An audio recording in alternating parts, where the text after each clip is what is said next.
आणि जय अहिल्याबाई. तर या सर्व नारी शक्तीला माझा सर्वप्रथम प्रणाम, कारण की याच तर माझ्या प्रेरणास्थान आहेत.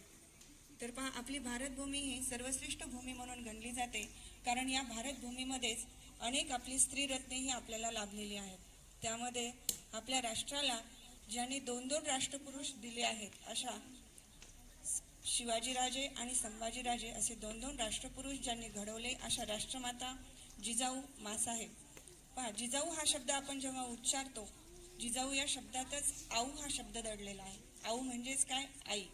तर संपूर्ण राष्ट्राची, आपल्या देशाचीच नव्हे तर संपूर्ण जगताची, राष्ट्राची जी आऊ आहे, आई आहे, त्या आहेत राष्ट्रमाता जिजाऊ. अन्याय, परत दलितांचा कैवार घेऊन लढणारी, समाजातील अन्याय दूर करणारी अशी अहिल्याबाई होळकर.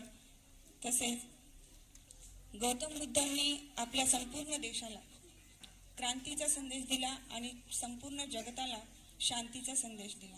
परंतु या गौतम बुद्ध यांना घडवणाऱ्या यशोधरा महाराणी, तसेच अज्ञानाचा अंधकार दूर करणाऱ्या सावित्रीबाई फुले, ज्यांनी शेण, माती, गोळे इत्यादी झेलून आपल्या ज्ञानाची ज्योत ही आपल्यासाठी सतत तेवत ठेवली आहे, अशा सावित्रीबाई फुले.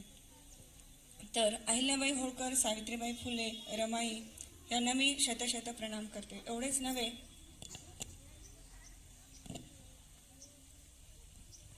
तर या संपूर्ण नारी शक्तीला मी प्रणाम करते. त्याचप्रमाणे आपल्या भारत देशाला आणखी भारताच्या पहिल्या महिला पंतप्रधान म्हणून लाभलेल्या इंदिरा गांधी, तसेच भारताच्या पहिल्या महिला डॉक्टर आनंदीबाई जोशी, पी.टी. उषा असतील, सायना नेहवाल असतील, किंवा जिजाऊ माँसाहेब असतील, म्हणजे संस्काराची देण ज्यांनी दिली अशा या मा जिजाऊ साहेब असतील, किंवा मग अनेक वैज्ञानिक असतील, अंतराळवीर असतील, कल्पना चावला असतील, अशी अनेक स्त्रीरत्ने आपल्या भारतभूमीला लाभलेली आहेत. म्हणूनच आपली भारतभूमी ही श्रेष्ठ गणली जाते.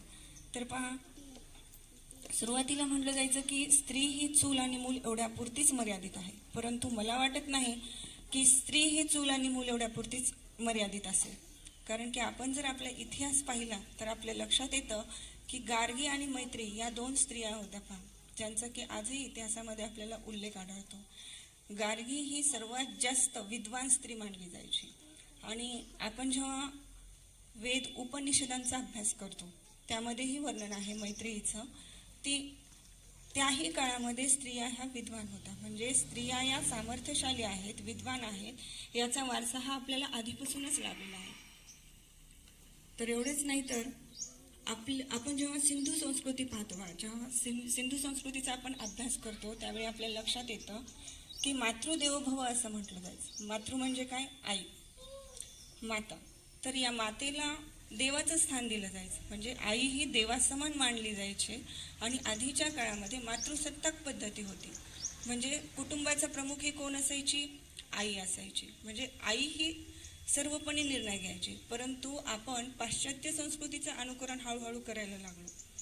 जेव्हा इंग्रजांनी आपल्यावर राज्य केलं, जेव्हा इतर संस्कृती आपल्या देशामध्ये येऊ लागल्या, त्यावेळी पाश्चात्य संस्कृतीचं अनुकरण आपल्या देशाने केलं आणि मातृसत्ताक पद्धती बंद होऊन पितृसत्ताक पद्धती अस्तित्वात आली. आणि कुटुंबाचा प्रमुख म्हणून कोणाला गणलं जात असे? पित्याला. आजही पहा, आपल्या कुटुंबाचा प्रमुख म्हणून कोण भूमिका निभावत असतो? वडील निभावत असतात की नाही? तर काही कुटुंबामध्ये तर वडिलांचा निर्णय हा अंतिम निर्णय मानला जातो, म्हणजे कुटुंबाचा कर्ता हा पुरुष मानला जातो आणि स्त्रियांना मात्र दुय्यम स्थान दिलं जातं. परंतु आपण भाग्यवान आहोत, पहा, की आपल्याला कोणताही लढा देण्याची गरज उरली नाही. आपल्या भारत देशामध्ये डॉक्टर बाबासाहेब आंबेडकरांनी आपल्याला संविधान हे दिलेलं आहे, आणि संविधानामध्ये आपल्याला पुरुषांप्रमाणेच स्त्रियांना सुद्धा मतदानाचा अधिकार दिला आहे. म्हणजे दोघांच्या मतदानाचं मूल्य हे कसं आहे? समान आहे. तर आज आपण जागतिक महिला दिन साजरा करतोय. कशामुळे करतोय? तर 1908 साली अमेरिकेतील न्यूयॉर्क येथे महिलांनी खूप मोठा संप घडवून आणला होता, आणि या संपामध्ये त्या महिलांच्या मागण्या होत्या की आमचे कामाचे तास कमी करावेत, किंवा मग आम्ही जे काम करतोय त्या कामाचा मोबदला आम्हाला, म्हणजे त्या कामाचा मोबदला व्यवस्थित मिळावा, यासाठी खूप मोठं आंदोलन झालं होतं. आणि तेव्हापासून 8 मार्च हा जागतिक महिला दिन म्हणून साजरा केला जातो. आज जर आपण पाहिलं तर पहा, प्रत्येक क्षेत्रामध्ये महिला हे आपलं वर्चस्व गाजवत आहे.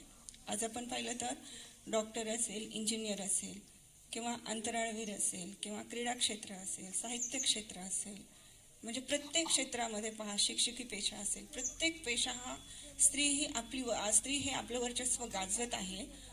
म्हणूनच म्हणलं जातं पहा, की जिच्या हाती पाळण्याची दोरी ती जगाचे उद्धार आहे. म्हणजे जिच्या हातात पाळण्याची दोरी आहे तीच जगाचा उद्धार करणारी आहे. म्हणूनच आपण बेटी बचाओ बेटी पढाओ हे अभियान आजही राबवत आहोत. कारण की मुली ह्या जगाचा उद्धार करण्यासाठी खूप महत्त्वाची भूमिका निभावतात. आणि स्त्री जर म्हटलं तर तिच्या ठाई पहा, मातृत्व आहे, दातृत्व आणि कर्तृत्व आहे. या तीनही मांगल्य आहे. या सगळ्यांचा संगम असलेली कोण आहे? ती स्त्री आहे. त्याच्यामुळं तिचा सन्मान करणे, आदर करणे हे आपलं कर्तव्य आहे. तर असं म्हटलं जातं पहा, यत्र यत्र नार्यस्तु पूज्यन्ते तत्र तत्र देवता रमन्ते. म्हणजे जिथे जिथे नारीची पूजा केली जाते तिथे तिथे देवता या रममाण होतात. तर नारीची पूजा करणे म्हणजे बाकी काही करायचं नाही. काय करायचं आपल्याला? तिला फक्त आपल्याला सन्मानाची, आदराची, प्रेमाची वागणूक द्यायची, तिच्याही मतांचा विचार करायचा. आणि असंही म्हटलं जातं पहा, की ज्याला स्त्री आई म्हणून कळली तो जिजाऊचा शोभा झाला. हो की नाही? ज्याला स्त्री आई म्हणून कळली तो जिजाऊचा शोभा झाला. ज्याला स्त्री पत्नी म्हणून कळली तो सीतेचा राम झाला. आणि ज्याला स्त्री मैत्रीण म्हणून कळली तो राधेचा श्याम झाला. तर अशी ही स्त्री काय करत असते? आपली बहीण असेल, आई असेल, किंवा मुलगी असेल, काकी असेल, आजी असेल, प्रत्येक ती आपलं कार्य करत असते, आपली भूमिका निभावत असते. म्हणूनच या स्त्रीच्या मातृत्वाला, दातृत्वाला, कर्तृत्वाला आज मी सलाम करते आणि मी माझे प्रास्ताविक इथेच संपवते.